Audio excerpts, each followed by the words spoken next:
Assalamualaikum warahmatullahi wabarakatuh. Selamat pagi dan salam sejahtera bagi kita semua.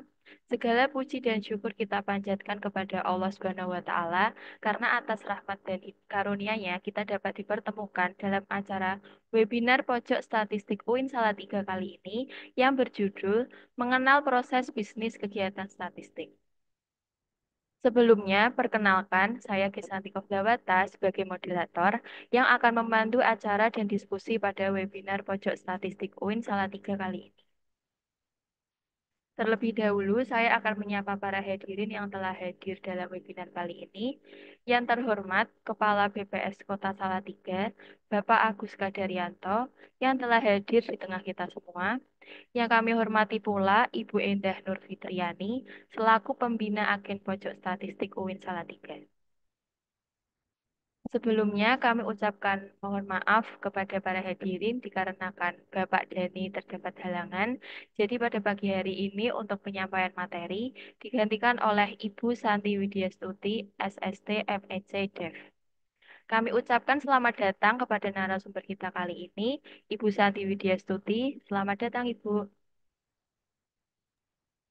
Makasih, Mbak Gesa. Baik. Dan tak lupa juga kami ucapkan selamat pagi kepada Bapak, Ibu, Kakak, dan juga seluruh Sobat Potik yang telah bergabung dalam webinar pagi hari ini.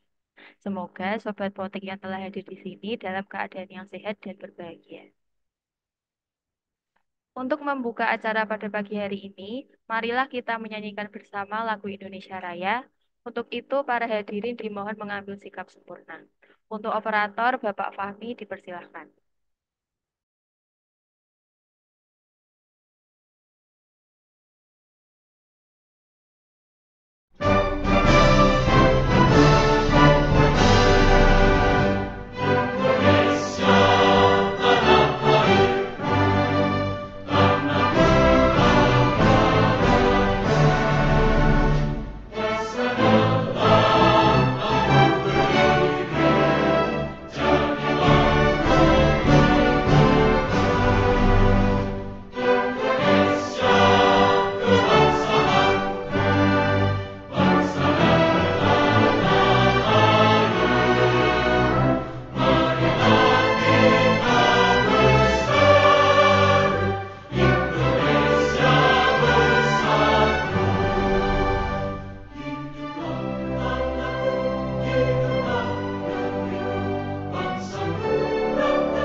Baik, terima kasih kepada operator. Untuk membuka acara pada pagi hari ini, marilah kita menyanyikan, mohon maaf, selanjutnya agar acara webinar kali ini berjalan dengan lancar, marilah kita bersama memanjatkan doa yang akan dipimpin oleh Kakak Yoga Adinanda. Kepada Kak Yoga, dipersilahkan. Baik. Assalamualaikum warahmatullahi wabarakatuh. Assalamualaikum. A'udzubillahi minasyaitonirrajim. Bismillahirrahmanirrahim. Alhamdulillahirabbil alamin. Hamdan syakirin hamdan na'imin hamdan yuafi ni'matu wa yukafi'u majida. Ya Rabbana lakal hamdu kama yanbaghi lil jalali wajhi wa azmi sultanik. Allahumma shalli wa sallim ala sayyidina Muhammad wa ala alihi washabihi ajmain. Ya Allah, syukur alhamdulillah kami panjatkan kehadiratmu atas segala rahmat dan karunia yang telah Engkau limpahkan kepada kami, sehingga kami bisa mengikuti webinar Pojok Statistik UIN Salatiga pada hari ini dengan sehat walafiat. Ya Allah, Tuhan yang maha mendengar dan maha mengetahui, Jadikanlah kami senantiasa bersyukur atas segala nikmat-Mu, sabar menerima segala keputusan-Mu, dan jadikanlah kami orang yang selalu ingat akan segala rahmat dan anugerah-Mu. Ya Allah, kami memohon kepadamu kebaikan dalam setiap setiap aktivitas dan segala kebaikan yang ada di dalamnya. Ya Allah yang Maha Mengetahui, berikanlah kami ilmu yang bermanfaat, rezeki yang baik dan amal yang diterima. Jadikanlah hidup ini tambahan kontribusi kebaikan bagi kami pada masyarakat, bangsa dan negara kami. Ya Allah, Tuhan yang Maha Pengampun, ampunilah dosa kami, dosa ibu bapa kami, guru kami dan para pemimpin kami. Hanya kepadamu lah kami menyembah dan memohon pertolongan. Ya Allah, kabulkanlah doa dan permohonan kami.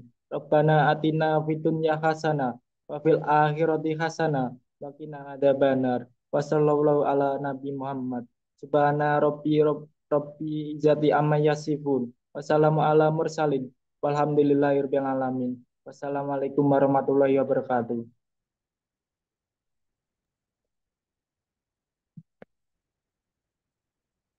Kakak Yusuf.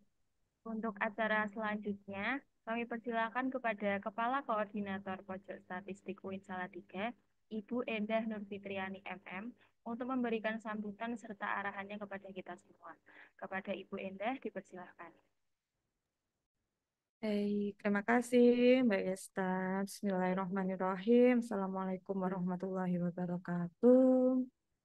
Alhamdulillah, puji syukur kehadirat Allah karena pada pagi hari ini Pojok Statistik UIN Salatiga seperti bulan-bulan sebelumnya, Alhamdulillah hari ini insya Allah akan terlaksana webinar dengan tema mengenal proses bisnis kegiatan statistik.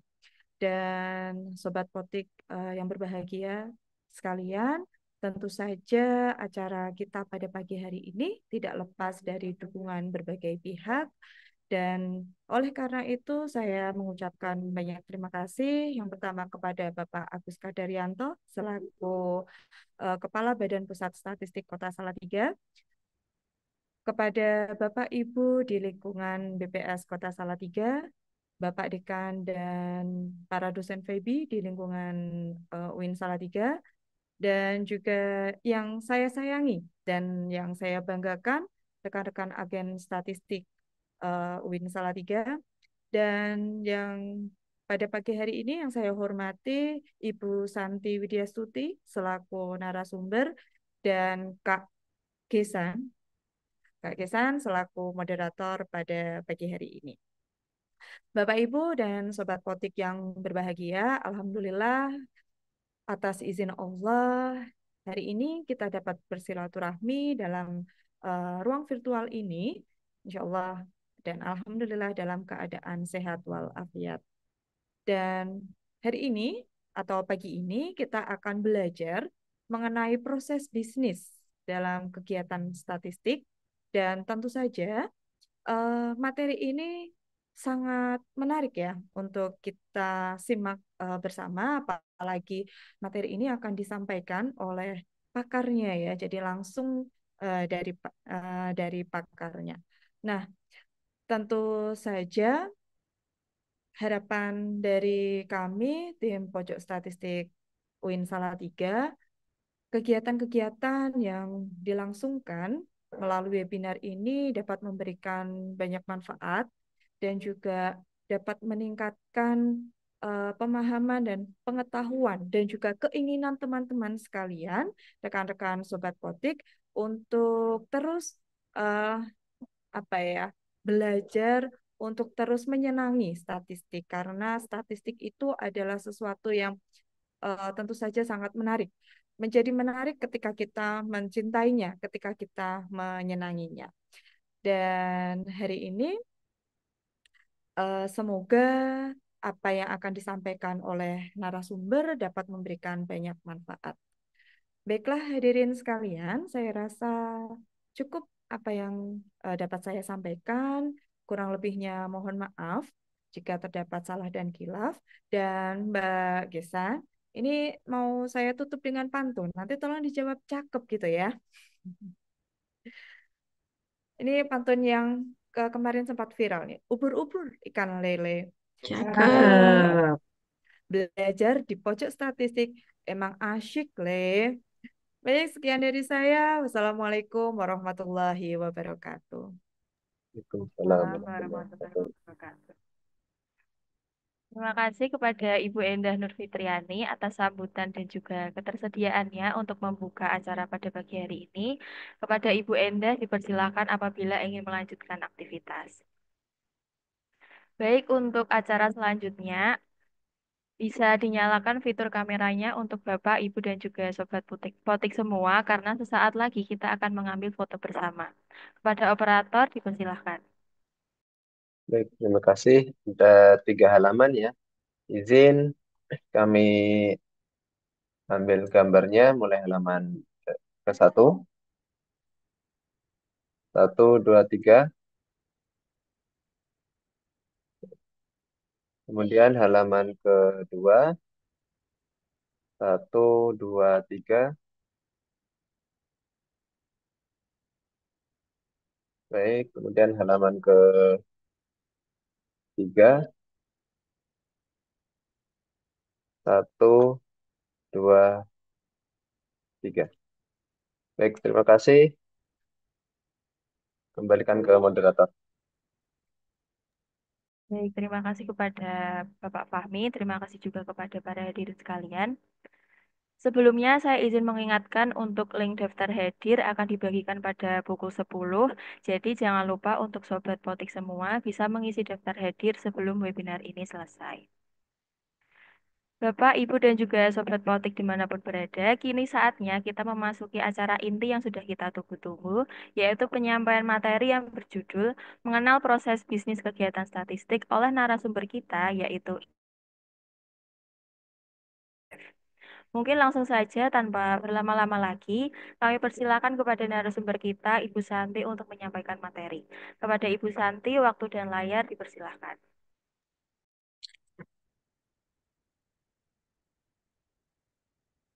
Baik, terima kasih Mbak Gesa. Bismillahirrahmanirrahim. Assalamualaikum warahmatullahi wabarakatuh. Waalaikumsalam Selamat warahmatullahi wabarakatuh. pagi Bu Endah Nur Fitriani selaku Koordinator Potik UIN Salatiga.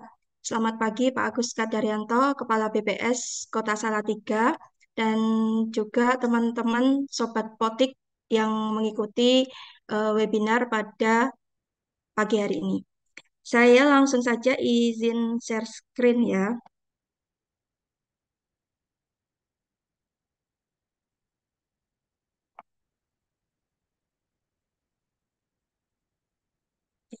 Apa sudah terlihat? Sudah itu. Sudah. Nah, tadi sudah disampaikan Mbak Gesa, harusnya sesuai di poster ya. Hari ini Pak Dani yang akan mengisi materi, tapi qadarullah Pak Dani sedang berhalangan, sehingga pada hari ini saya yang ditugaskan untuk menyampaikan materi yang sudah dipersiapkan oleh Pak Dani. Baik, materi hari ini tentang mengenal proses bisnis kegiatan statistik. Nah, sebelum kita masuk ke proses bisnis statistik, mungkin kita sampaikan dulu tentang sistem statistik nasional kayak gitu.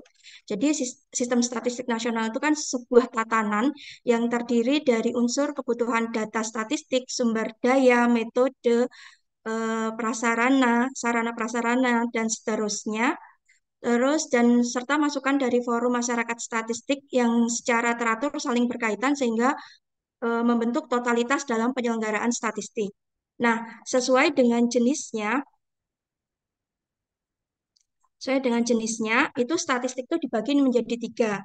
Yang pertama statistik dasar, yang kedua statistik sektoral, dan yang ketiga statistik khusus. Nah, statistik dasar ini penyelenggaranya adalah BPS, penanggung jawabnya adalah BPS. Statistik sektoral ini penyelenggaranya adalah lembaga, kementerian, lembaga, instansi, dinas, OPD. Nah, sementara statistik khusus ini penyelenggaranya adalah masyarakat, termasuk teman-teman semua, Sobat Potik ya, sebagai mahasiswa, karena teman-teman pastinya sering mengadakan penelitian, bahkan nanti di akhir tahun pembelajaran biasanya membuat skripsi gitu ya. Nah, itu penelitiannya itu masuk sebagai statistik khusus. Nah, Menurut caranya, statistik dasar yang dikerjakan oleh BPS itu dikerjakan melalui sensus, survei, kompromin, dan lainnya. Sementara untuk statistik sektoral itu nggak melakukan sensus, cuman survei, kompromin, dan lainnya. Begitu juga dengan statistik khusus. Kenapa? Karena memang secara undang-undang statistik, sensus itu menjadi tanggung jawabnya Badan Pusat Statistik. Nah, selanjutnya, statistik dasar itu apa? Statistik dasar itu statistik yang tujuan pemanfaatannya untuk keperluan yang sifatnya luas, baik bagi pemerintah, masyarakat, dan cirinya itu lintas sektor berskala nasional dan makro. Nah, statistik dasar ini menjadi ranahnya BPS. Nanti produk dari statistik dasar itu misalnya data kemiskinan, data pengangguran, dan PDRB, dan seterusnya.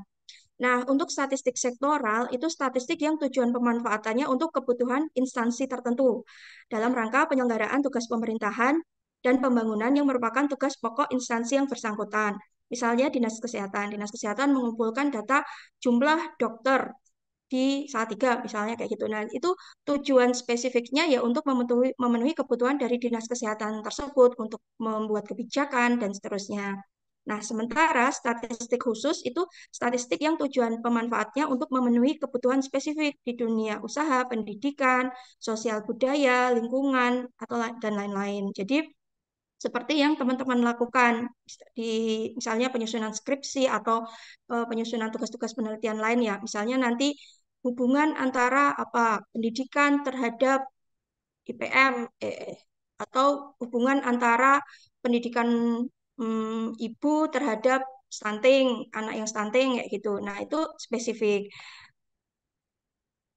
Nah, tadi berdasarkan caranya sudah disebutkan ya bahwa ada 4 cara. Ada sensus, survei, kompilasi produk administrasi, dan cara lain menurut perkembangan teknologi informasi.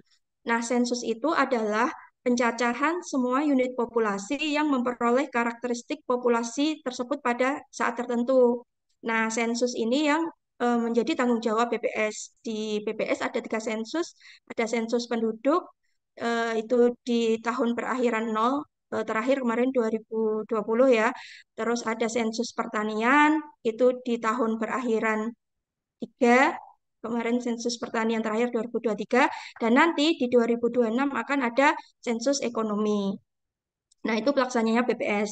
Nah, kalau survei itu pencacahan sebagian dari unit populasi untuk memperkirakan karakter dari populasi tersebut pada saat tertentu. Nah, ini bisa dilakukan oleh statistik dasar, oleh BPS, oleh statistik sektoral, atau oleh teman-teman sebagai peneliti. Nah, terus selanjutnya ada kompilasi produk administrasi. Itu pengumpulan, pengolahan, penyajian, dan analisis data yang didasarkan pada catatan administrasi.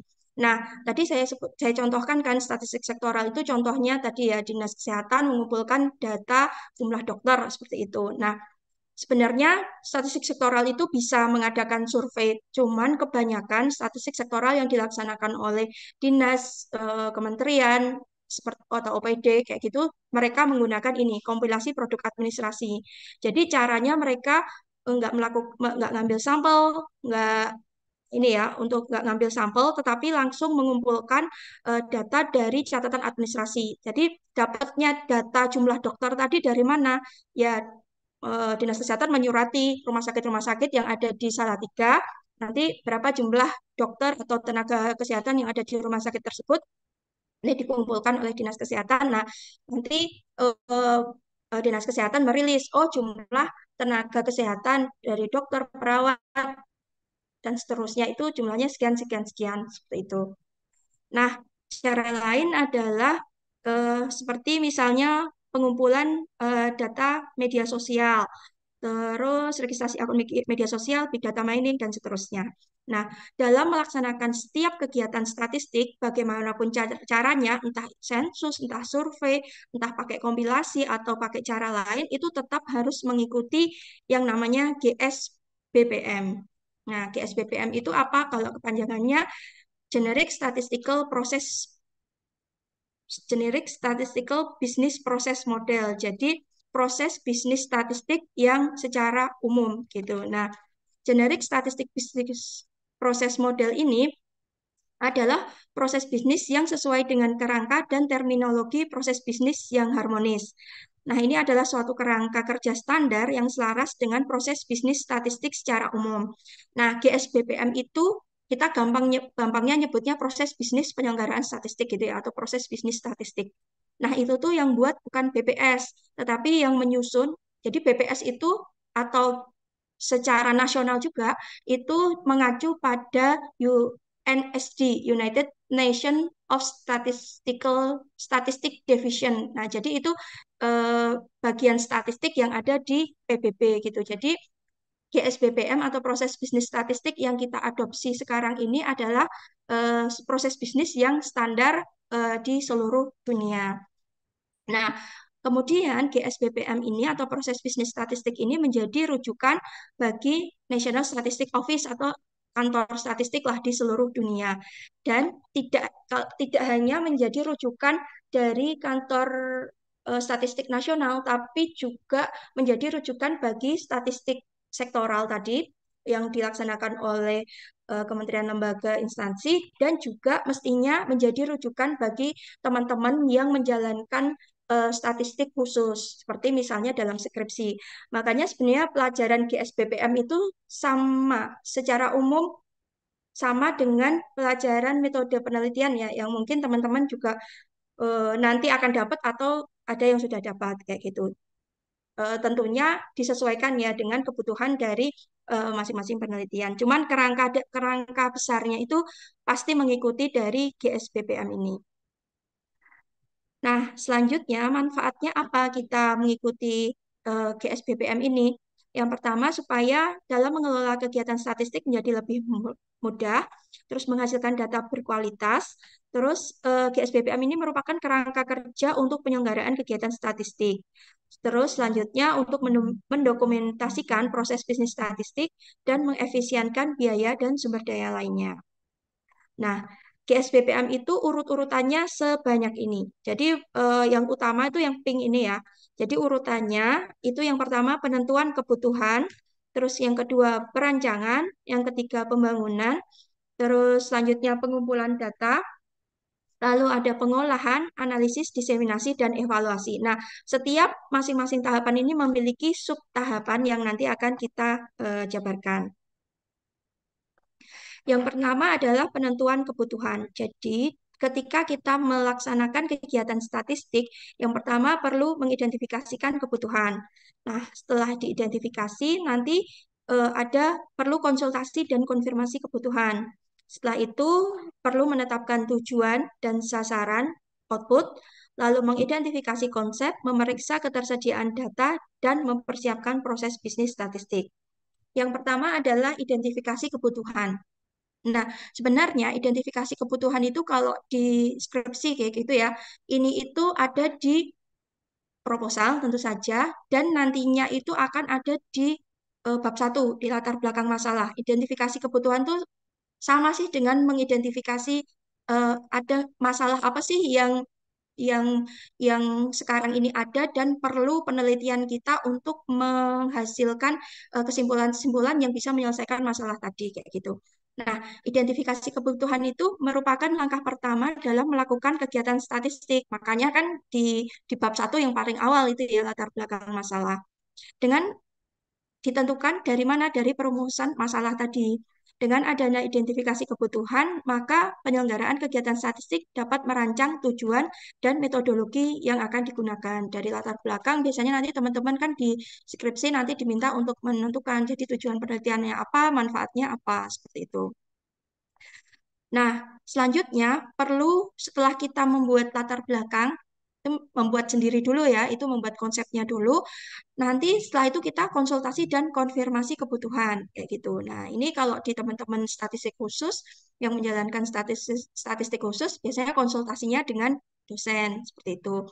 Nah, tapi kalau di statistik sektoral misalnya tadi ya contoh Dinas Kesehatan, nah itu konsultasinya bisa dengan BPS, bisa dengan siapa yang kira-kira membutuhkan data itu. Misalnya yang membutuhkan data Bapeda untuk perencanaan pembangunan. Nah, itu perlu dikonsultasikan supaya apa yang kita teliti itu memang benar-benar dibutuhkan seperti itu.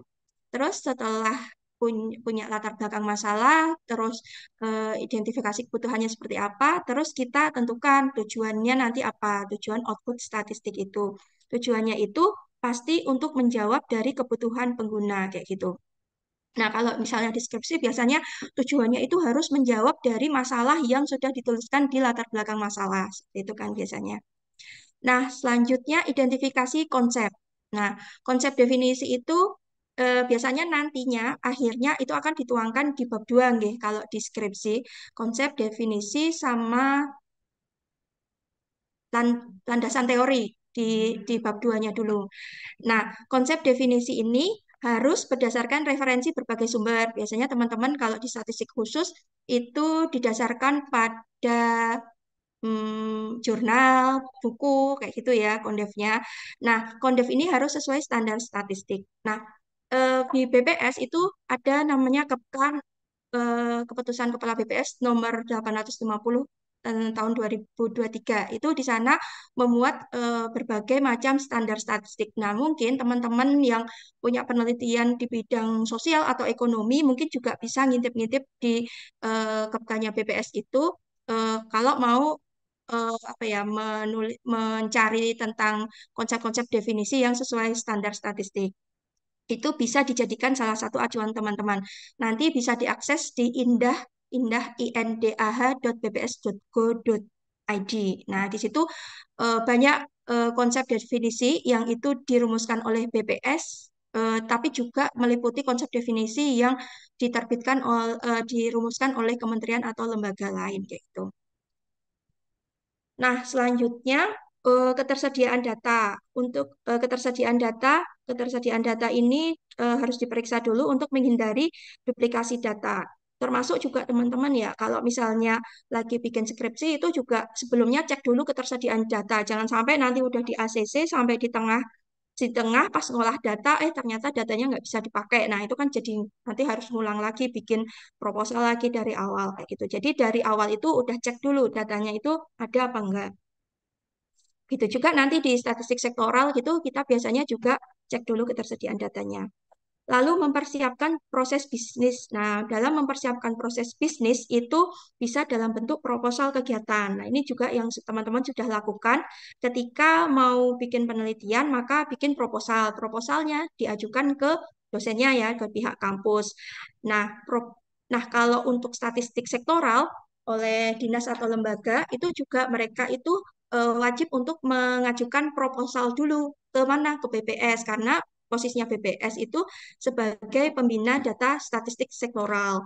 Nah, kalau di kami itu namanya bukan proposal, jadi apa ya, dinas atau lembaga itu yang menjalankan statistik sektoral itu mengajukan namanya rekomendasi statistik itu. Intinya sama dengan proposal, isinya adalah tentang proses bisnis statistik yang sedang berjalan atau yang akan diusulkan, terus terkait dengan proses bisnis itu di dalamnya ada metodologi, ada tadi ya, ada latar belakangnya juga kayak gitu ya.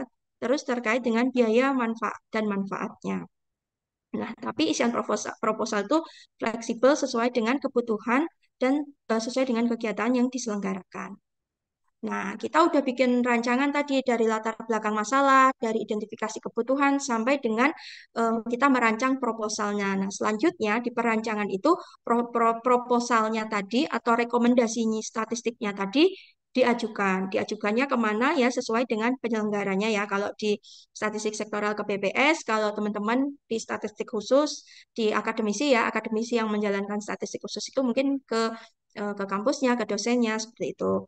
Nah, nanti di perancangan ini kita perlu mengajukan rekomendasi statistik, merancang output, merancang deskripsi variabel, merancang pengumpulan data, merancang kerangka dan sampel, merancang pengolahan, dan sistem produksi maupun alur kerja. Nah, yang pertama adalah tadi mengajukan rekomendasi statistik atau proposal tadi ya. Kalau proposal mengajukannya gimana? Tentu saja sesuai dengan aturan dari kampusnya. Biasanya kan ada ya di pelajaran metode penelitian itu template proposalnya harus begini, nanti template skripsinya harus begini itu sudah ada. Jadi itu diikuti. Nah, untuk statistik sektoral itu template itu namanya tadi ya rekomendasi statistik. Nah, itu sudah ada template-nya. Nah, nanti diajukan ke BPS itu melalui PST. pelayanan statistik terpadu di pst.bps.go.id.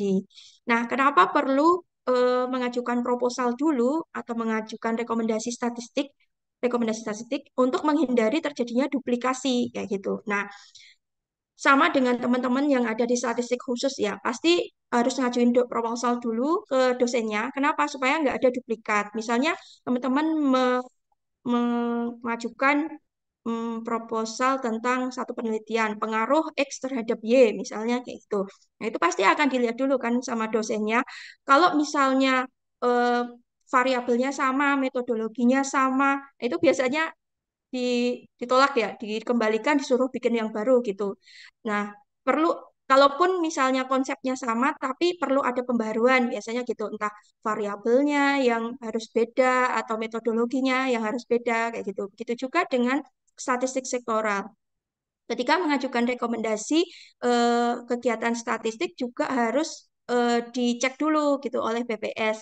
Takutnya ada duplikasi. Kalau ada duplikasi, akhirnya kan nggak efisien ya.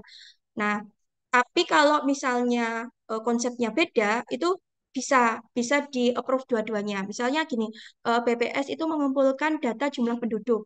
Nah, Dinas Kependudukan dan Catatan Sipil itu juga mengumpulkan eh, data jumlah penduduk. Nah, itu kan sama dua-duanya data jumlah penduduk. Ya, tapi itu bisa diselenggarakan dua-duanya karena konsep definisinya beda. Konsep penduduknya BPS dan konsep penduduknya dari Dukcapil itu beda, makanya bisa di-approve dua-duanya. Nah, selanjutnya dalam proses perencanaan itu perlu juga merancang output. Jadi nanti dari pengumpulan data itu nanti mau dibikin seperti apa rancangan outputnya, rancangan tabelnya. Contohnya tadi dokter tadi ya, misalnya persentase dokter sesuai dengan jenis kelamin, misalnya kayak gitu. Persentase tenaga medis sesuai jenis kelamin. Jadi misalnya di sini nanti mau dibikin tabelnya, oh ini dokter, perawat, apa bidan, terus jenis kelaminnya laki-laki berapa, nanti dibikin persentasenya kayak gitu. Jadi berdasarkan tingkat pendidikan juga dokter dan perawat tadi berdasarkan tingkat pendidikan, terus berdasarkan jabatannya kayak gitu. Nanti dibikin dulu namanya tabulasi kayak gini. Dibikin dulu nantinya hasil akhirnya itu dari pengumpulan data saya itu mau tak bikin seperti apa kayak gitu. Nah, terus selanjutnya merancang deskripsi variabel. Nanti variabel yang mau dipakai itu apa aja? Nama, umur, jenis kelamin, dan seterusnya. Cek standar data statistik. Jadi kalau misal cek juga tadi di Indah ya, kalau misalnya konsepnya ada di Indah ya bisa pakai yang dari Indah tadi, yang sesuai dengan keputusan Kepala BPS tadi. Insya Allah kalau misalnya teman-teman pakai konsep definisi dan di situ mencantumkan berdasarkan keputusan Kepala BPS tahun sekian, sekian kayak gitu, itu bisa di-approve sama dosen. Nah, selanjutnya merancang pengumpulan data. Tadi ya, cara pengumpulan data ada 4, ada sensus, survei, ada kompilasi produk administrasi, dan ada cara lainnya. Metodenya bisa melalui wawancara atau self-enumeration. Self-enumeration itu eh, respondennya nanti dikasih kuesioner misalnya kayak gitu untuk mengisi sendiri atau melalui observasi. Metode pengumpulan datanya bisa pakai PAPI itu kayak kuesioner kertas kayak gitu. Nanti dikasihkan ke respondennya atau melalui wawancara. Bisa juga menggunakan CAPI, Computer Assisted Personal Interviewing. Jadi itu kuesionernya ditanam misalnya di Android kayak gitu. Jadi ngisinya nggak pakai kertas, pakai HP kayak gitu. Atau bisa juga melalui web. Jadi kuesionernya itu ditaruh di web kayak gitu. Nah, selanjutnya merancang kerangka sampel. Nah, ini metode sampling ada dua, ada probability sampling dan non-probability sampling. Kalau probability sampling itu nanti setiap dari unit populasi yang ingin didata itu punya peluang yang sama untuk mendapatkan sampel, sementara kalau non-probability itu tergantung enggak. Jadi setiap unit populasi itu tidak memiliki kesempatan yang sama untuk menjadi sampel. Jadi tergantung dengan tujuannya. Nah, metode sampling ini dipakai kalau tadi proses pengumpulan datanya itu survei. Jadi kalau proses pengumpulan datanya itu kompilasi produk administratif atau yang lainnya itu nggak perlu pakai metode sampling seperti itu. Selanjutnya merencanakan pengolahan dan analisis. Nah, nanti merancang coding validasinya seperti apa. Jadi nanti misalnya datanya itu perlu direncanakan. Kalau kode laki-laki itu apa, kalau kode perempuan itu apa. Misalnya kalau di BPS, kode laki-laki itu biasanya satu, kode perempuan itu dua, seperti itu. Nah, terus nanti rancangan analisisnya seperti apa, pakai deskriptif atau inferensia. Kalau deskriptif nanti di analisis biasa kayak gitu ya, meskipun di deskriptif itu ada metodenya sendiri juga. Terus kalau inferensia nanti pakai alat analisis tertentu, misalnya pakai regresi atau pakai ANOVA dan seterusnya. Terus teman-teman perlu merancang sistem produksi dan alur kerja, seperti identifikasi kebutuhannya sampai dengan nanti evaluasinya itu nanti jadwalnya seperti apa. Nah, ini semua biasanya ada di proposal teman-teman nggih, pas mau mengajukan skripsi atau pas mau mengajukan rekomendasi statistik itu harus memenuhi kaidah-kaidah tadi. Nah, selanjutnya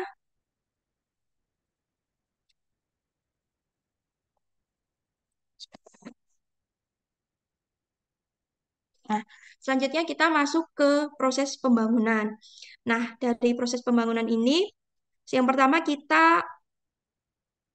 yang pertama terkait dengan instrumen pengumpulan data atau kuesioner. Biasanya disebut dengan kuesioner atau sebenarnya nggak harus kuesioner juga sih, tabel yang harus diisi oleh responden itu juga bisa.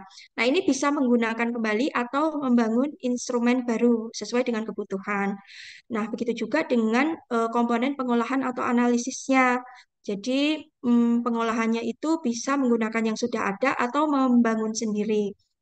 Terus begitu juga dengan membangun komponen diseminasi. Nanti penyebar luasannya itu melalui apa? Terus dalam proses pembangunan ini membangun alur kerjanya nanti seperti apa, sistem produksi, proses bisnis statistik dan finalisasi sistem produksi. Yang pertama adalah membangun instrumen pengumpulan data. Ini kayak bikin kuesioner kayak gitu ya. Eh, Beberapa kaidah yang perlu diperhatikan itu susunan pertanyaannya itu satu sama lain diharapkan runtun, logis, dan tidak lompat-lompat. Lalu pertanyaannya itu semudah mungkin gitu. Nanti ada proses tes instrumennya itu ada. Terus pertanyaan sensitif itu taruh di belakang. Yang paling depan taruh pertanyaan yang mudah-mudah dulu. Seperti itu. Seperti misalnya nama, alamat, terus misalnya penelitiannya misalnya di kampus gitu ya kelas berapa, angkatan berapa, tahun berapa kayak gitu. Nah, pertanyaan sensitif itu misalnya penelitian tentang aborsi, misalnya gitu, pertanyaan itu taruhnya di paling belakang. Nanti perlu diperhatikan juga relevansi pertanyaan di kuesioner, lalu uji coba, validitas reliabilitas, dan hindari ini pertanyaan ganda, pertanyaan yang mengarahkan, pertanyaan sensitif dan menakut-nakuti. Terus selanjutnya untuk komponen pengolahan data itu teman-teman bisa pakai SPSS, Excel, atau mungkin yang lagi tren kemarin R ya, R. Terus membangun aturan coding, validasi, dan seterusnya. Lalu teman-teman juga perlu membangun komponen diseminasi. Nantinya mau diseminasikan melalui apa kayak gitu. Mau cuman dibikin skripsi aja atau kalau itu menarik mungkin bisa dibikin infografis, brosur, leaflet, booklet, banner dan seterusnya. Nah, ini juga diseminasi produk dari BPS itu juga sampai sekarang kan udah banyak ya dibuat oleh teman-teman Potik dalam bentuk infografis yang ditempel di pojok statistik ya. Nah, itu teman-teman bisa kunjungi pojok statistik untuk melihat diseminasi dari produk-produk statistik dasar oleh BPS. Nah, selanjutnya konfigurasi alur kerja. Ini urut-urutannya nanti. Jadi setelah saya mau, tapi biasanya ini kalau di nggak tahu ya kalau di statistik khusus di pas bikin skripsi nggak terlalu bikin konfigurasi alat kerja ini ya. Kalau di statistik dasar ini ada konfigurasi alur kerjanya. Contohnya ini di survei pertanian hortikultura ada alurnya. Lalu pengujian sistem produksi. Pengujian ini tidak hanya dilakukan secara individual pada masing-masing komponen, tapi juga terhadap interaksi antar komponen untuk memastikan bahwa sistem produksinya itu berfungsi dengan baik. Terus pengujian proses bisnisnya, proses bisnis statistiknya juga. Jadi diuji kuesionernya kayak gitu. Jadi sebelum sebelum di kuesioner itu ditanyakan kepada responden yang sebenarnya, itu biasanya ada pengujian dulu, ngambil misalnya berapa 30 kayak gitu untuk melakukan pengujian kuesioner. Bisa saja misalnya respondennya yang buat uji coba ini nggak paham, nanti bisa direvisi lagi kuesionernya. Terus yang terakhir adalah finalisasi. Nah, selanjutnya proses pengumpulannya. Nah, ini tadi kalau misalnya proposalnya tadi sudah di ACC, terus dibangun kuesionernya dan segala proses bisnisnya, terus kita masuk ke proses pengumpulan.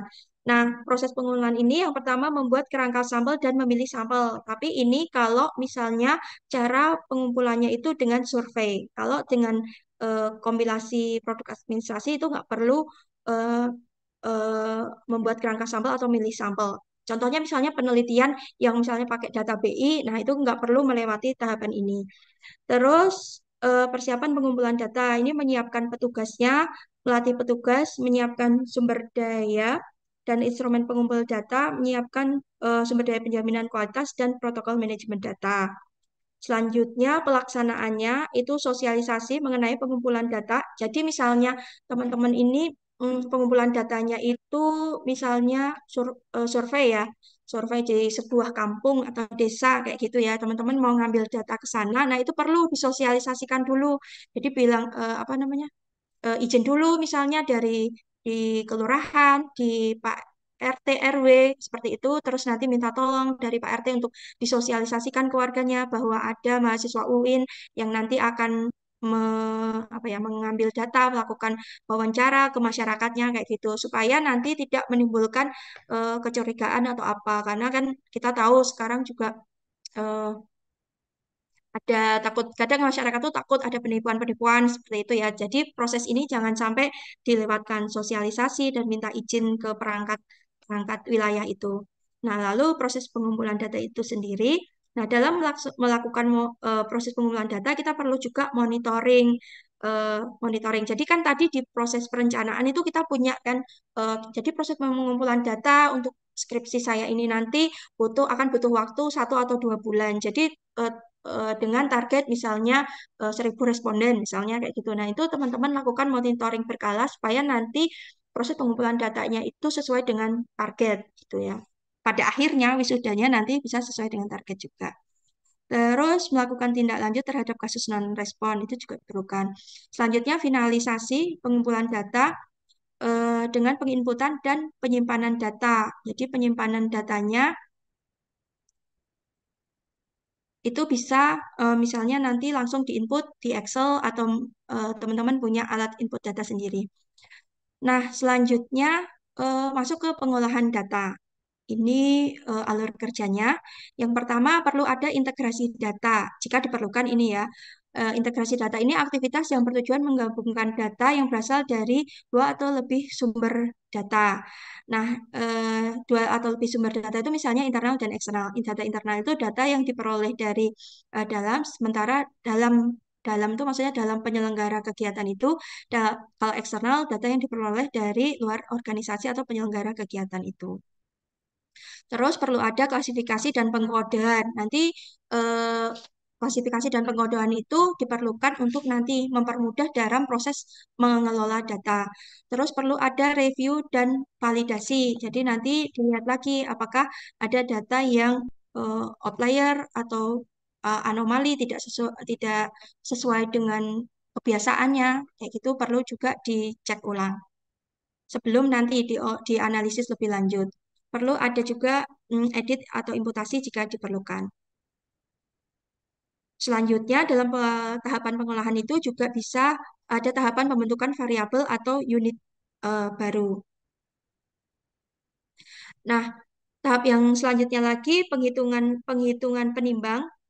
Ini kalau pakai tadi ya, pakai survei, pakai sampel kayak gitu tadi perlu ada menghitung penimbangnya, terus menghitung agregat dan melakukan finalisasi data. Nah, selanjutnya di tahap analisis itu yang pertama adalah menyiapkan draft output. Meskipun draft output itu secara kasar tadi udah disiapkan juga di tabulasi pas di perancangan tadi. Nah, ini memeriksa output dengan data lain yang relevan.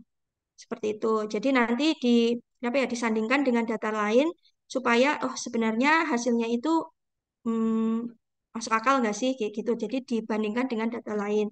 Lalu memeriksa kemungkinan adanya ketidakkonsistenan output, terus melakukan validasi output dengan sesuai dengan hipotesa awal dalam penelitian sebelumnya.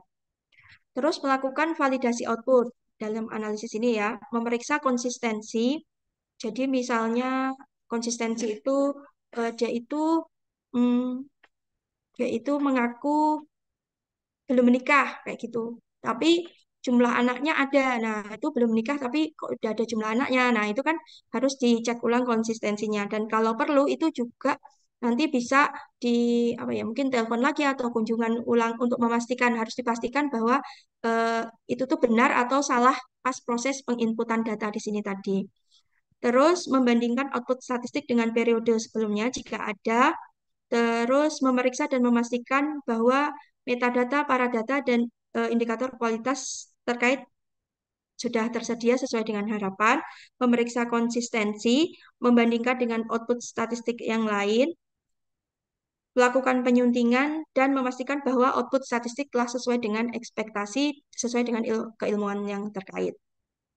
Nah, selanjutnya adalah melakukan interpretasi dan menjelaskan output. Nah, ini mengevaluasi seberapa baik output statistik tersebut mencerminkan ekspektasi atau hipotesa awal, melihat data statistik dari berbagai perspektif dengan menggunakan alat media yang berbeda, dan melakukan analisis mendalam, seperti misalnya analisis deret waktu jika diperlukan. Terus menerapkan pengendalian keterbukaan atau disclosure control, disclosure control. Jadi kita itu kan punya kewajiban untuk memastikan bahwa data yang sifatnya itu eh, pribadi itu tidak dipublikasikan kayak gitu. Nah, eh, tapi terkadang, misalnya teman-teman ya pas bikin skripsi kayak gitu ya, itu kadang-kadang pembimbing itu pengen data dasarnya itu ditampilkan di lampiran kayak gitu.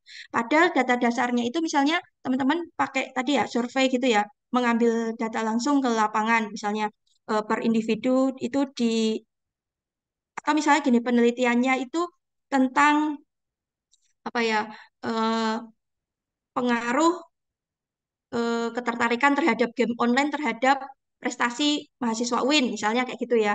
Nah, di situ kan tadi di kuesionernya di awal kan pasti ada ya namanya siapa, NIM-nya berapa, kelas berapa kayak gitu. Nah, tetapi kita punya etika bahwa data pribadi itu nggak boleh di-share. Padahal dosennya minta eh, datanya itu ditampilkan di lampiran kayak gitu sebagai bukti bahwa emang itu benar. Nah, gitu. Nah, itu dalam diskursus kontrol itu memastikan bahwa data individu yang perlu yang pribadi itu tidak boleh diungkap kayak gitu. Nah, nanti ini ada kaitannya dengan coding apa memberikan coding pada saat perencanaan tadi. Jadi misalnya eh, jadi nanti misalnya responden pertama dikasih kode misalnya 001, responden kedua 002, responden ketiga 003. Nah, untuk NIM-nya nanti nggak usah ditampilkan. Terus nanti jenis kelaminnya itu nanti jenis kelaminnya nggak apa-apa ya, tapi kan nanti dikasih kode satu atau dua kayak gitu. Nah, jadi eh, jadi nanti dalam disclosure control itu meskipun teman-teman misalnya menampilkan data individu, tapi yang jelas data pribadi itu jangan sampai ditampilkan gitu. Nanti dikasih kode aja misalnya responden satu itu sebenarnya namanya Gesa kayak gitu, tapi jangan ditampilkan namanya Gesa, datanya ini kasih kode 001.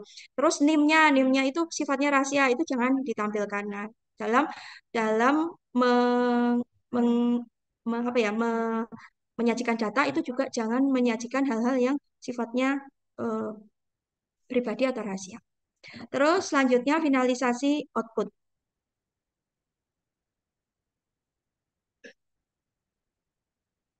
Nah, finalisasi output ini melengkapi pemeriksaan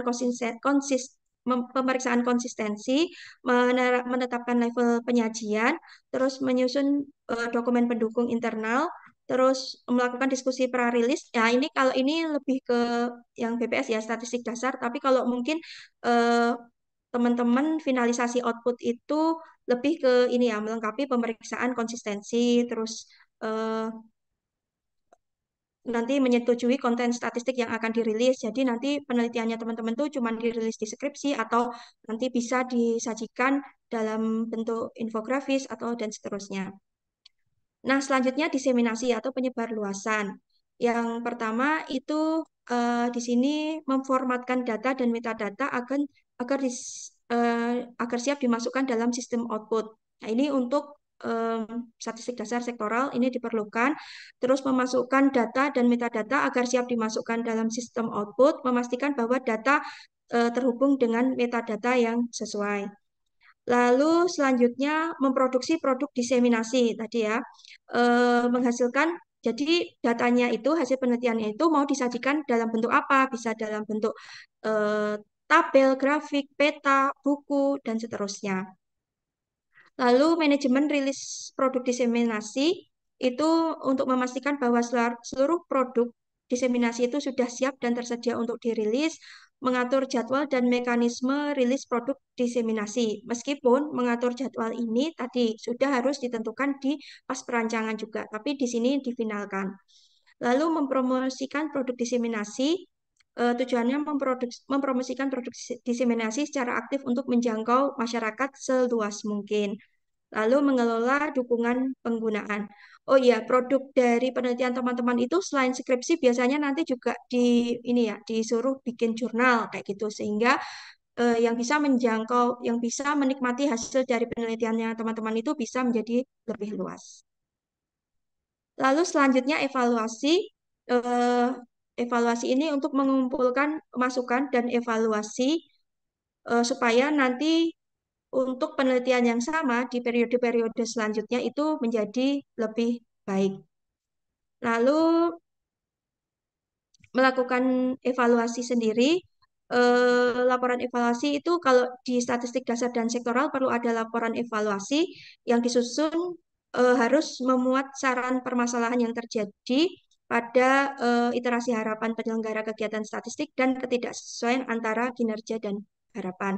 Selain itu, jika diperlukan, laporan evaluasi juga memuat rekomendasi perubahan. Lalu selanjutnya persetujuan terhadap rencana aksi jika diperlukan. Nah, inilah tahap-tahapan dalam proses bisnis statistik ya, yang sebenarnya teman-teman mungkin sudah atau nanti akan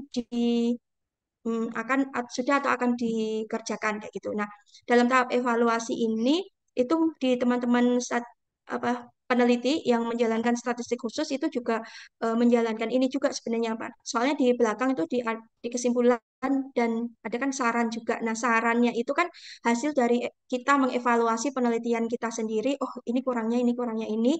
Makanya di sana di saran itu dituliskan ke depan peneliti yang ingin meneliti tentang hal yang sama diharapkan mungkin memperdalam tentang apa kayak gitu. Nah, itu proses bisnis dari eh, penyelenggaraan statistik yang sesuai dengan GSBPM. Nah, selanjutnya ini sedikit kalau di statistik sektoral proses dari penyelenggaraan statistik itu dilakukan penilaian ya namanya evaluasi penyelenggaraan statistik sektoral (EPSS). Nah, ini untuk menilai sejauh mana penyelenggaraan statistik sektoral yang dilaksanakan oleh eh, kementerian lembaga dinas itu sudah sesuai dengan GSBPM yang tadi disepakati oleh internasional. Demikian yang bisa saya sampaikan. Mohon maaf jika ada kekurangan. Saya kembalikan ke Mbak Gisa. Baik, terima kasih banyak kepada Ibu Santi atas materi yang telah disampaikan tentang proses bisnis kegiatan statistik. Jadi tadi sudah disampaikan ya mulai dari SSN atau Sistem Statistik Nasional dan juga ada beberapa jenis statistik dimulai dari statistik dasar, sektoral dan juga khusus. Lalu tadi ada cara kegiatan statistik dimulai dari sensus, survei, kompilasi produk admin dan juga dijelaskan juga dari tahapan proses bisnis secara detail ya tadi dan tadi juga tentunya bermanfaat untuk mahasiswa atau teman-teman sekalian yang sedang menjalankan tugas akhir. Baik, pasti dari teman-teman semua untuk semua materi yang telah disampaikan tadi sudah tersimpan pertanyaan yang ingin disampaikan kepada narasumber kita. Untuk itu kita akan langsung masuk ke sesi diskusi dan juga tanya jawab. Para hadirin diperkenankan untuk menyampaikan pertanyaannya atau saran dan juga masukan kepada narasumber kita dengan menekan tombol raise hand atau dapat disampaikan melalui kolom chat. Jangan lupa untuk para hadirin yang ingin bertanya dapat menyebutkan nama dan juga asal instansinya terlebih dahulu. Mungkin dipersilakan kepada para hadirin yang ingin bertanya.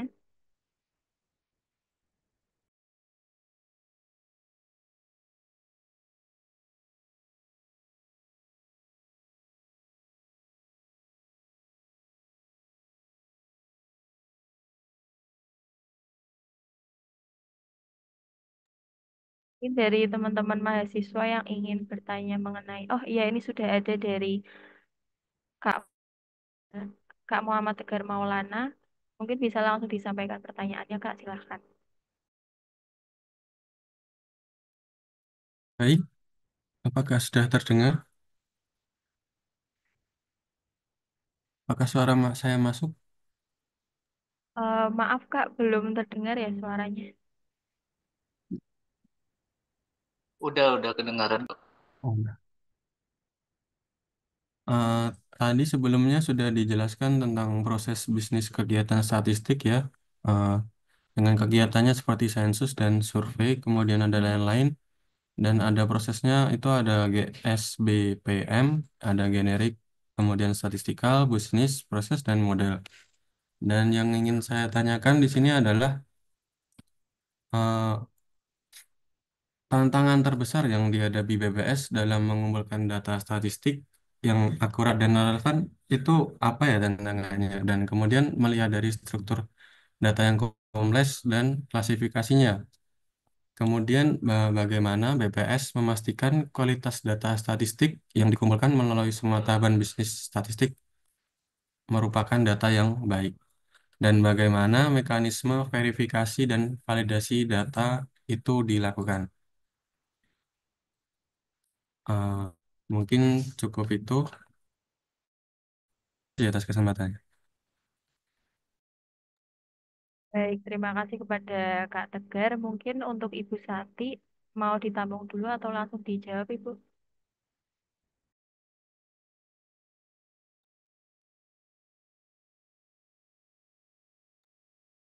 Eh, Coba saya jawab, nggih. Terima kasih Mas Tegar atas pertanyaannya. Ini nanti mungkin teman-teman yang dari BBS juga bisa menambahkan, nggih. Kalau misalnya ada jawaban yang belum lengkap seperti itu. Nah, untuk tantangannya, hmm, kalau di sebenarnya kan tadi sudah saya jelaskan ya, proses bisnis penyelenggaraan statistik itu dari perancangan sampai dengan evaluasi gitu. Tapi di level kabupaten kota itu kita itu mulainya secara umum itu dari pengumpulan. Jadi proses perancangan, terus proses identifikasi masalah dan tahap-tahapan yang lain itu tuh sudah di sudah selesai di BPS pusat kayak gitu. Jadi kalau di BPS di level kabupaten kota itu mulainya itu dari pengumpulan. Nah, kalau di pengumpulan data tantangannya hmm, kan kita datang gitu ya ke rumah tangga atau ke perusahaan kayak gitu. Kalau ke rumah tangga terkadang eh, ada survei-survei tertentu yang itu pertanyaannya banyak banget gitu. Nah, itu yang nanti akan menjadi cikal bakal data kemiskinan itu pertanyaannya sangat banyak kayak gitu. Jadi dalam sekali wawancara itu bisa 2 sampai 3 jam. Yang ditanyakan dari masalah beras sampai sandal, sepatu kayak gitu. Banyak banget gitu. Nah, itu kadang menimbulkan kejenuhan atau untuk responden yang kurang bisa memahami ini tuh tujuan akhirnya buat apa kayak gitu tuh ada yang menolak seperti itu. Jadi biasanya yang melakukan proses wawancara kita punya mitra statistik ya. Jadi itu benar-benar harus tekankan kepada mitra statistik untuk apa ya menjelaskan dulu. Sebelum menjelaskan itu ada proses yang tadi saya bilang tidak boleh ketinggalan. Yang pertama lapor dulu ke kelurahan, ke perangkat wilayah, terus disosialisasikan dulu itu yang pertama.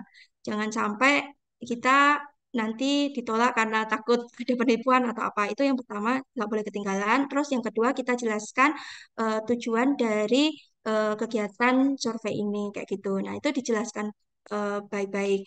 Terus kadang juga masih ada juga yang nolak. Nah, itu biasanya kita nanti karena kita sebelumnya sudah kulon dulu ya oleh perangkat, jadi nanti kita bisa minta tolong ke perangkat wilayah, misalnya Pak RT-nya untuk dibantu dijelaskan. Nah, itu tantangan di pengumpulannya.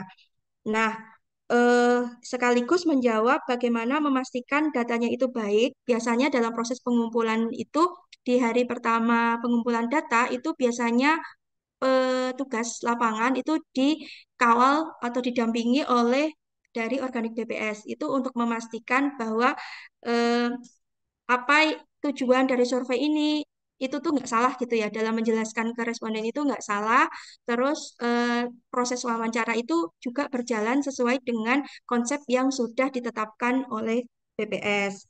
Nah, ini sekaligus dalam proses validasi tadi ya. Jadi setelah misalnya datanya terkumpul, biasanya kan tadi ya, setelah data terkumpul, terus ada proses input data.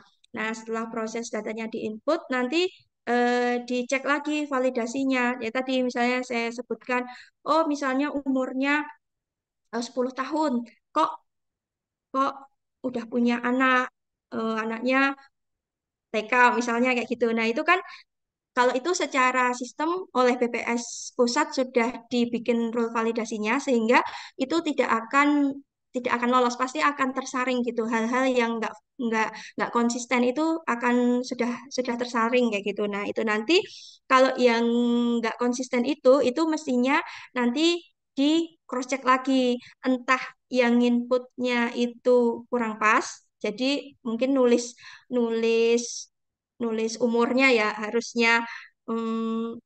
harusnya misalnya berapa 30 tahun ditulisnya 10 tahun atau kayak gitu misalnya mungkin input datanya yang salah atau kalau input datanya itu udah benar berarti nanti kita perlu cross check ulang ke lapangan itu untuk memastikan bahwa apakah apakah apa, tugas pendatanya kurang dengar harusnya 30 ditulis 10 atau memang ada ada kasus-kasus tertentu yang mungkin terjadi di lapangan. Jadi untuk memastikan data itu baik itu tadi ada pendampingan, ada proses validasi tadi, dicek ulang kalau memang benar-benar salah, diceknya itu di tahapan mana kayak gitu. Nah, ini juga nyambung ke tadi ya salah satu fungsi dari proses bisnis itu harus dijalankan supaya alurnya itu jelas. Proses data ini terkumpul tuh oh dari pengumpulannya ini.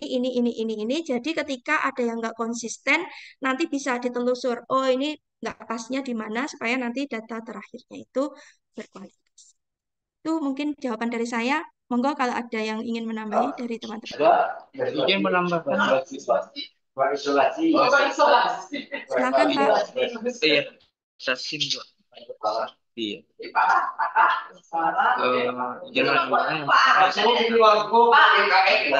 resistensi banyak sih apalagi resistensi dengan responden resistensi dengan responden yang pertama biasanya Mohon maaf, Pak. pajak Suaranya kurang jelas. oh kurang jelas ya gimana Ini sudah lumayan, Pak. iya Silakan, Pak.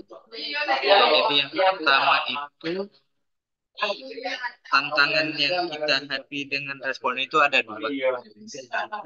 Pertama, tantangan di rumah tangga. Untuk responden yang rumah tangga itu biasanya satu kejenuhan. Kejenuhan responden akibat banyaknya pertanyaan. Yang kedua, kejenuhan karena sering kena sampel. Kemudian untuk rumah tangga mungkin biasanya yang sering kita alami di lapangan itu yaitu penolakan karena mereka takut pajak itu terutama ya Kemudian mungkin itu tambahan dari saya. Kemudian untuk data yang baik itu betul kata Mbak Santi tadi, di samping pendampingan di awal pendataan, mungkin kemudian ada validasi, kemudian pemeriksaan setelah pemeriksaan pengawas, pekerjaan yang sudah dilakukan oleh teman mitra, kemudian ada juga yang baru Mbak, mungkin di quality gap di proses pengumpulan data. Itu juga harus kita pastikan bahwa semua SOP yang sudah kita buat di awal itu terlaksana di lapangan, baik dalam kondisi pengumpulan, pemeriksaan, maupun nanti di pengolahan dan validasi. Mungkin itu, terima kasih. Terima kasih banyak Pak Idris. Oh ya, betul sekali. Jadi tadi seperti yang disampaikan Pak Idris, dari proses tadi ya pengumpulan yang dikawal dan seterusnya, setelah dokumen itu berhasil didata, itu ada proses dulu sebelumnya, diperiksa dulu, baru masuk ke input data, baru validasi. Ya, terima kasih Pak Idris. Ada yang kelewat. Jadi proses validasi itu memang proses yang setelah diperiksa. Jadi diperiksa itu kan udah ketahuan, oh kayaknya ini ada yang nggak pas ini. Itu dipastikan dulu clean, baru masuk ke input data, baru kalau masih ada yang kelewat kayak gitu, baru diproses validasi tadi. Terus betul seperti yang disampaikan Pak Idris, oh ya ada satu lagi namanya quality gate gitu. Jadi kita pun di BPS juga harus mengikuti tahapan dari GSBPM tadi dan itu dipantau. Jadi di pengumpulannya dipantau, kayak misalnya benar nggak sih petugas itu ke lapangan, jadi nanti ada harus foto gitu, terus di foto itu ada open kameranya, terus apa eh, benar nggak petugas itu benar-benar di titik yang dimana di koordinat di mana responden itu berada juga kayak gitu nanti di pemeriksaan dan seterusnya itu di kami ada proses namanya quality gate. Setiap tahapannya itu dipantau secara berkala. Ya, matur nuwun Pak Idris. Baik, terima kasih kepada Ibu Santi atas jawabannya dan juga kepada Bapak Idris untuk tambahannya. Mungkin karena masih ada cukup banyak waktu dari teman-teman atau Bapak Ibu sekalian, ada yang ingin ditanyakan kembali, boleh silakan langsung menekan tombol raise hand atau boleh diketik di kolom chat.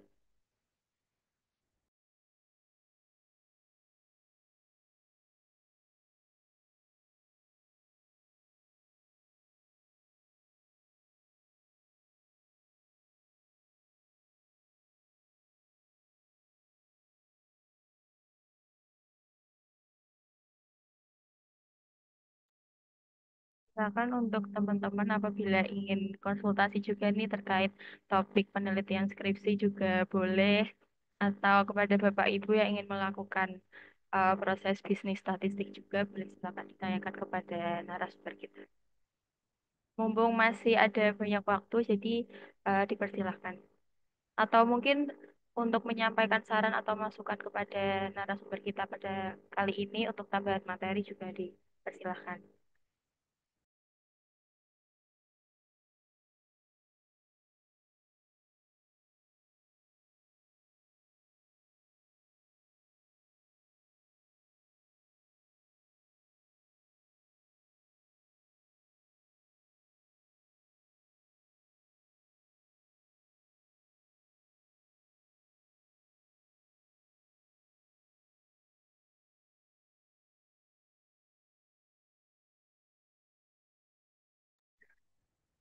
Baik, mungkin sambil menunggu para hadirin yang ingin mengajukan pertanyaan, saya izin bertanya ya Ibu.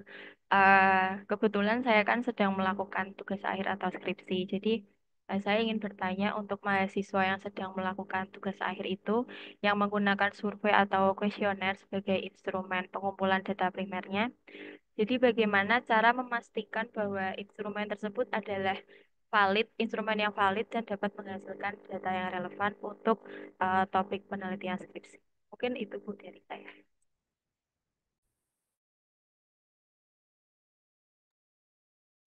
Terima kasih Mbak Gesa. Saya share screen lagi ya.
Sudah terdengar, Bu.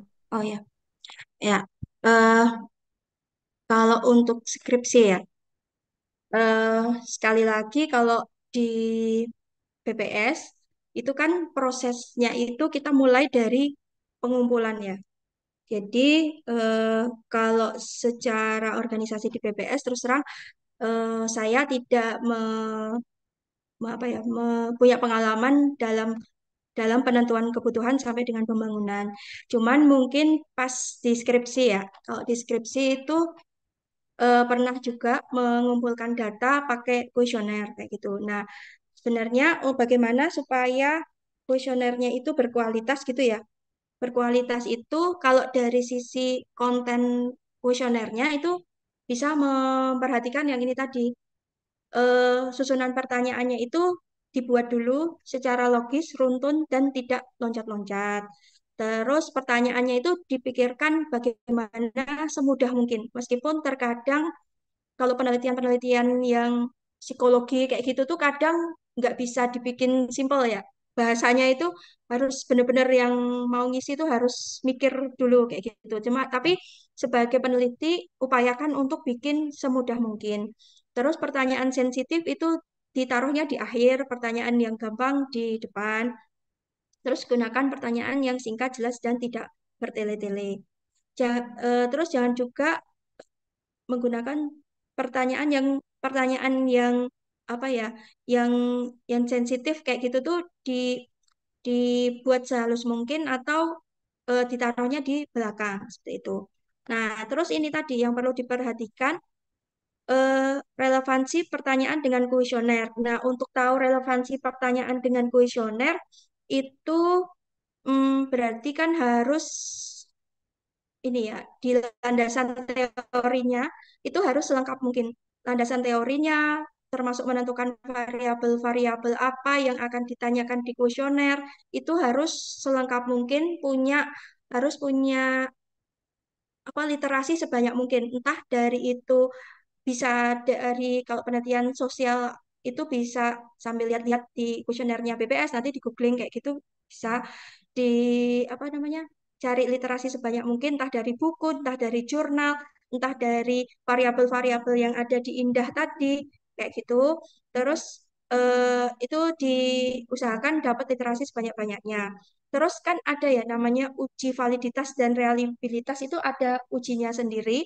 Nah, itu nanti juga kalau misalnya yang nggak memenuhi kriteria validitas dan reliabilitas, biasanya itu nanti di apa dihapus pertanyaannya atau diganti. Tapi kalau diganti berarti harus ada pengujian lagi gitu. Kalau diganti harus ada pengujian lagi untuk jadi nanti ada itu misalnya pertanyaan ini nanti ada kodenya. Kalau dia udah memenuhi itu kaidah validitas dan reliabilitas berarti itu nanti bisa lanjut ke pengumpulan data kayak gitu. Kalau enggak nanti harus ini lagi dirubah lagi kuesionernya. Selain itu juga kayak tadi mudah apa enggak di hasilnya itu dilihat gitu. Kalau misalnya hasilnya itu kok kayak nggak sesuai kayak gitu, mungkin karena si respondennya itu susah untuk memahami kuesionernya itu gitu. Nanti bisa dirubah lagi tentu saja dalam proses menjaga validitas dan reliabilitas dan kualitas kuesionernya itu biasanya nanti ada diskusi ya dengan dosennya itu nanti biasanya akan dibantu oleh eh, dosennya. Selain itu, ini hindari pertanyaan ganda, hindari pertanyaan yang mengarahkan, terus pertanyaan yang sensitif dan menakut-nakuti itu coba untuk dihindari. Seperti itu, Mbak. Bisa. Mungkin ada yang menambahkan lagi?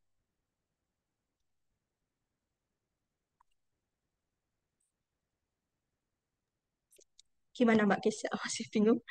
Baik, terima kasih kepada Bu Santi untuk jawabannya sangat membantu sekali ya Bu dalam saya nantinya akan mengolah data dan juga membuat kuesionernya itu. Mungkin juga tadi bisa disimak juga ya buat teman-teman sekalian yang akan melakukan pengolahan data primer. Baik, mungkin ini masih ada waktu. Apabila ada yang ingin bertanya, boleh dipersilakan untuk raise hand atau mengetik di kolom chat.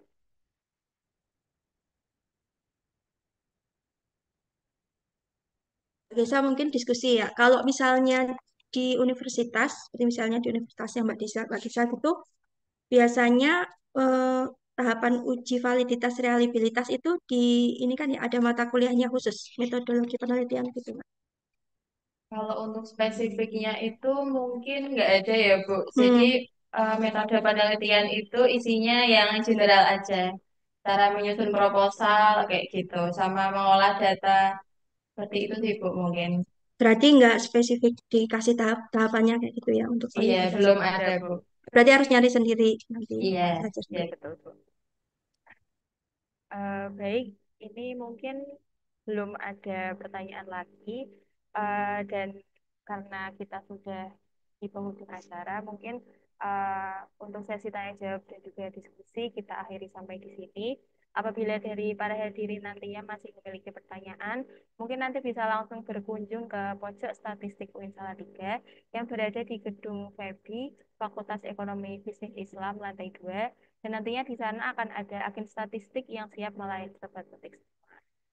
Izin mengingatkan juga kepada para hadirin untuk mengisi daftar hadir yang telah dibagikan di kolom chat. Pastikan tidak lupa untuk mengisi absensi karena nantinya akan digunakan untuk mendapatkan sertifikat.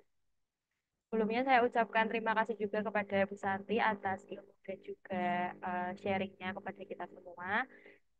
Mungkin cukup sekian untuk webinar pada hari ini. Tak terasa kita juga sudah sampai di penghujung acara. Terima kasih atas antusiasme dari Bapak, Ibu, dan juga Sobat Sotik semua. Apabila ada kesalahan dalam saya membawakan acara, saya mohon maaf yang sebesar-besarnya. Sampai jumpa di webinar Pojok Statistik berikutnya. Wassalamualaikum warahmatullahi wabarakatuh. Waalaikumsalam.